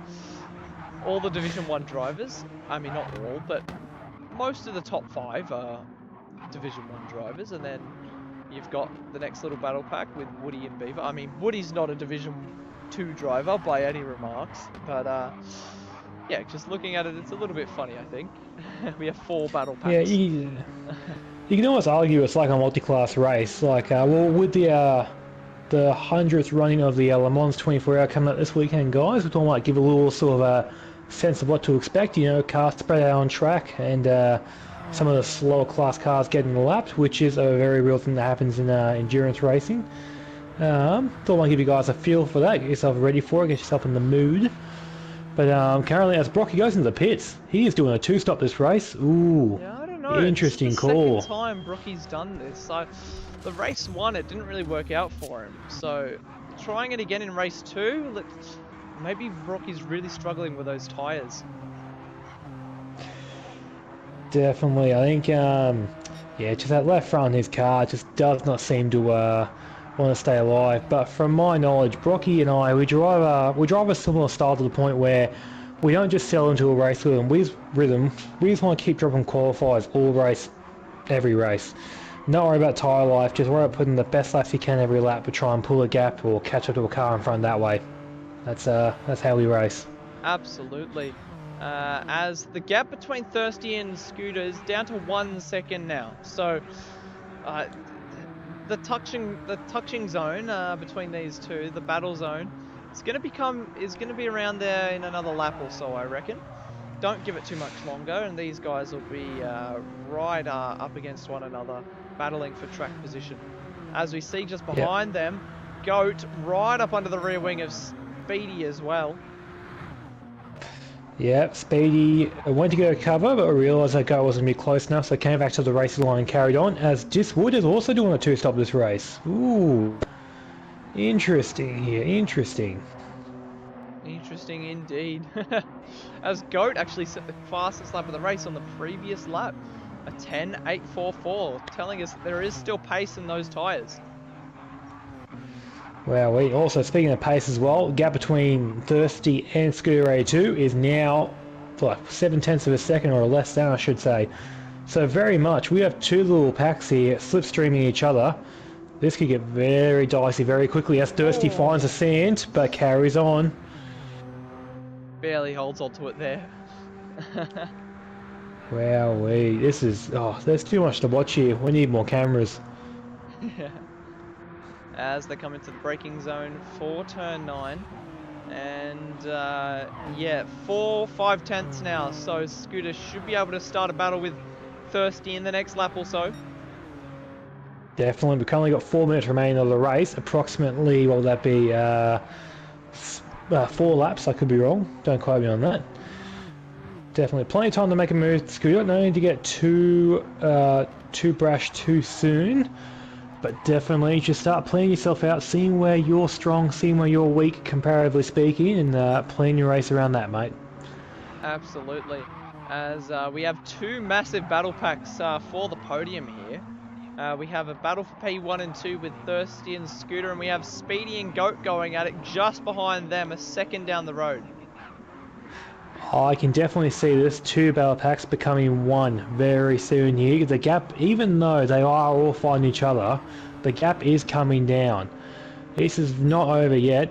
Without a doubt, Goat can get that win he missed out on the last race. Speedy could go back to back here after winning the last time around. Anything could happen here. This is on. Absolutely. I mean, Thirsty in the end here. He's got 3 very quick operators behind him, and he pit extremely early in this race. So, dare I say, he ends up without any podium at the end of this. He's just got 3 more laps to go, and Scooter is right up under that rear wing, knocking on the back door. He's gonna go for a move at any point sooner or later. I mean, he's got the fresher tires. Let's just see what happens as they come through the rapids here now, heading down towards Budweiser's now. Scooter tries around the outside. Looking at these top 4 here as well, currently their tyres aren't looking the best, but comfortably Thirsty has got the worst tyres out of the 4 of them. Yeah, you would expect that with him pitting the first out of these guys, but now I think it's official. I think we can say these 4 have become 1 battle pack. As Thirsty is struggling for grip, he gets a very poor exit through Monroe. Scooter pulls to the outside. Is he able to hold his own from Scooter? Yes, he is. Yeah, but that invites Speedy into things. Who's it going to be?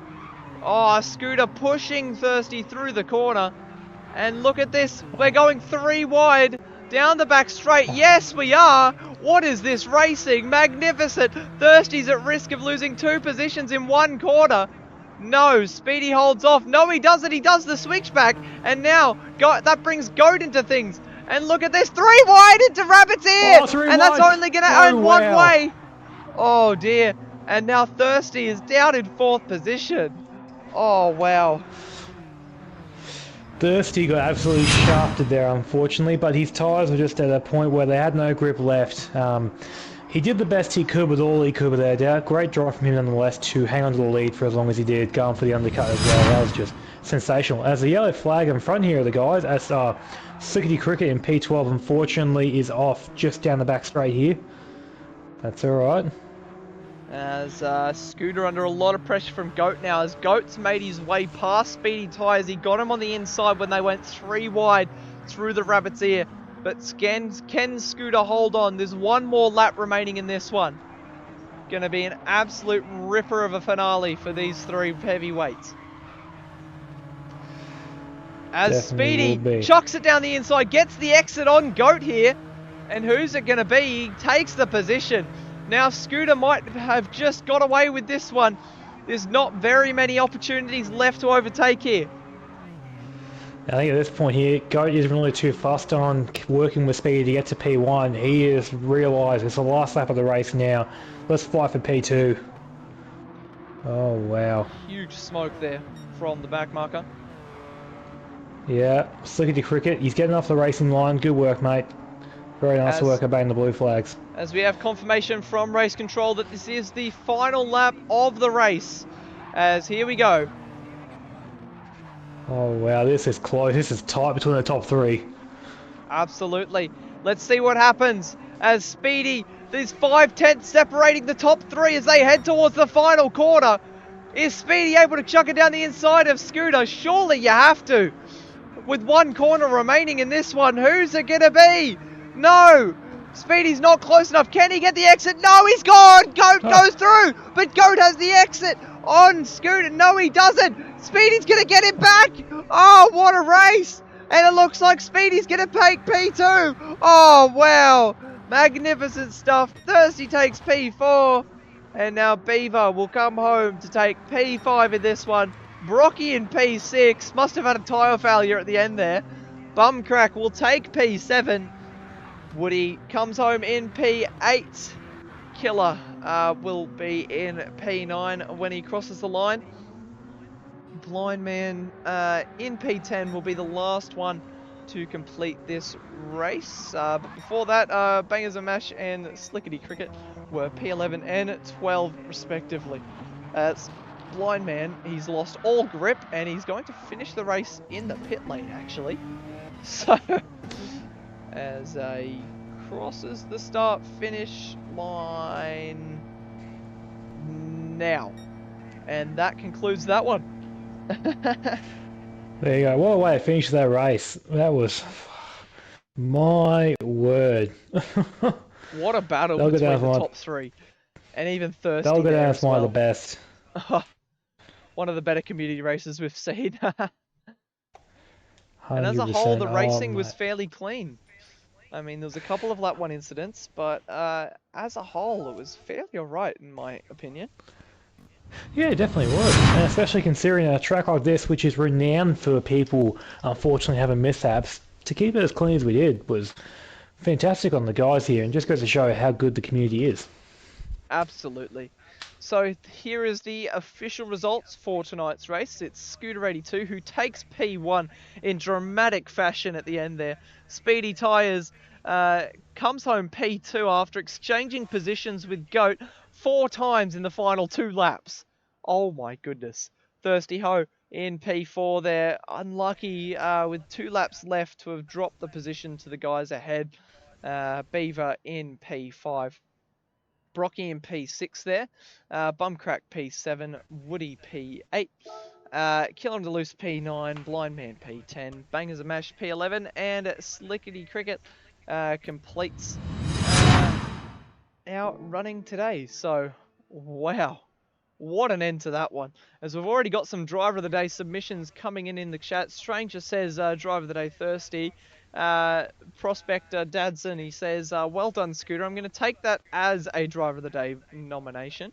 Yeah, and Robert Rice says, good day for the Beaver. Yes, that was indeed a good day for the Beaver. And I believe as well, I mean, Beaver and Thirsty, they're my 2 Driver of the Day nominations, to be honest. They just drove spectacularly. I could even say Scooter in the end there, because to hold off against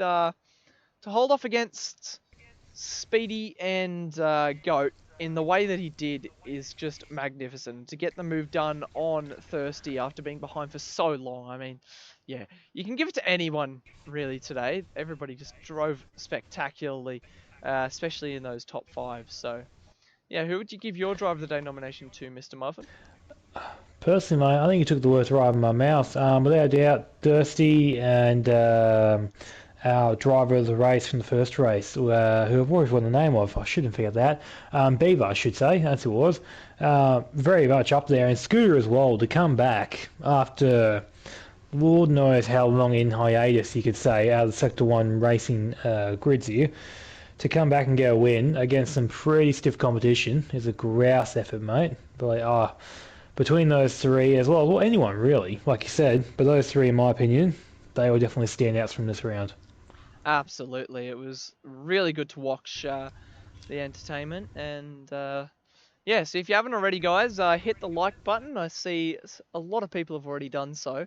It really just helps out the channel if you smash that button. I know the numbers aren't too high up today, but all the numbers count, and they help us with everything we do. But if you haven't already, If you want to get in on the action, head to the Sector 1 Discord and smash that subscribe button on the YouTube channel. And yeah, just come meet the community, have some fun. But I think most people here tonight are already in amongst the community anyway, judging by the familiar faces in our chat.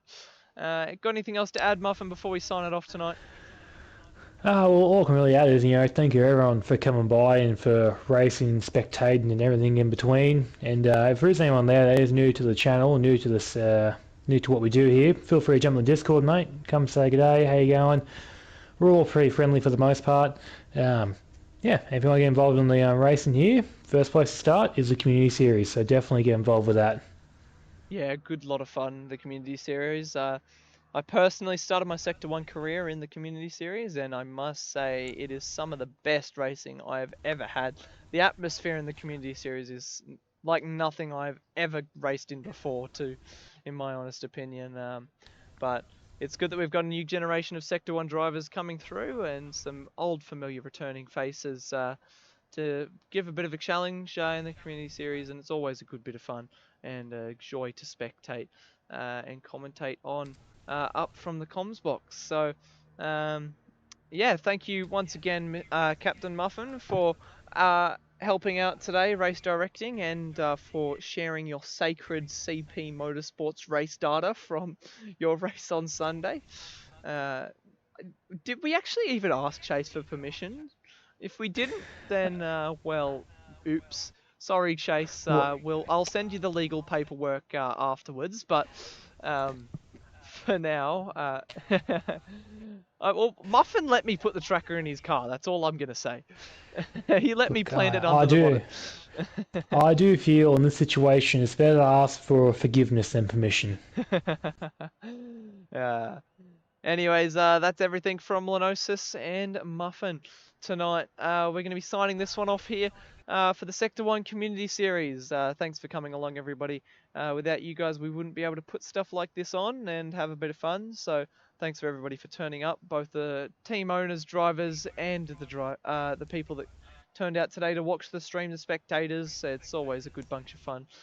Nice to have you along, everybody, and we'll catch you all for our Group B race weekend this Sunday. Kicks off at 7 o'clock with our Division 4 guys. Their sprint round here. Same format as you saw tonight. 10 minutes quali, followed by 2 20-minute races, although the second one is not reverse grid in the main game.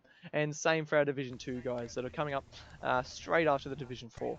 So stay tuned for that. Join us on this Sunday, as we've had 2 cracker of nights in both the A game and the community series. So surely the Group B spectacle will be just as awesome as we saw tonight.